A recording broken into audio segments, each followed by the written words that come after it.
जना सांग मैंने एखा राति जहाँ हम आपको सेयार करी तापर रोषेई जहाँ हम तापर एखा मम्मी आमर कौन करा चलो देखा सांग मैंने मम्मी का कौन कर चलो देखा मम्मी एखा अटा दलुची मम्मी अटा कहीं दलुचु राति तो भात खाइबे बाबा रुटी खाइबे बा तमे दी भाई सिना चिकन अछि भात खाइबो बाबा रुटी खाइबे ताबा पे ता लच्छा रुटी कर देबी आ मो तो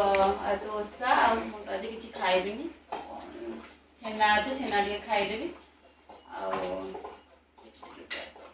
सांग मैंने आज संध्या बेले मम्मी गोटे भल जिनसटे करथिला खाइबा ପାଇଁ हम आपको देखौची कोन सांग मैंने ए जगह मम्मी मिष्टी दही करके रखीची मिठा दही रो माने कारणटा कोन मिठा दही मु केबे भी करनी आज फर्स्ट टाइम करची सोमनु आ मोर जाइथिले खेलिबा पई हमरो अचिना पड़िया रे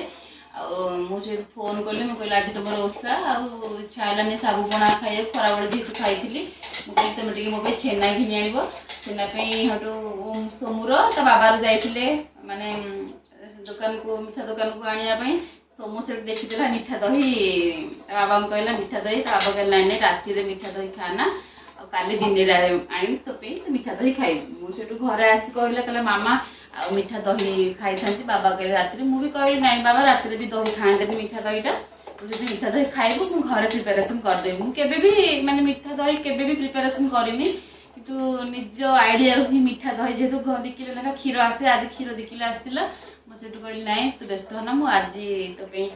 करदेली काली 10टा बेला भितर पूरा रेडी हे जीवो प्रथम थर करछि केमती हबो कोन नहीं तो जाननी किंतु 100% देइछि आ जा हबो किंतु करछि काली सेटा मु देखैबी तार हमर रिजल्टटा।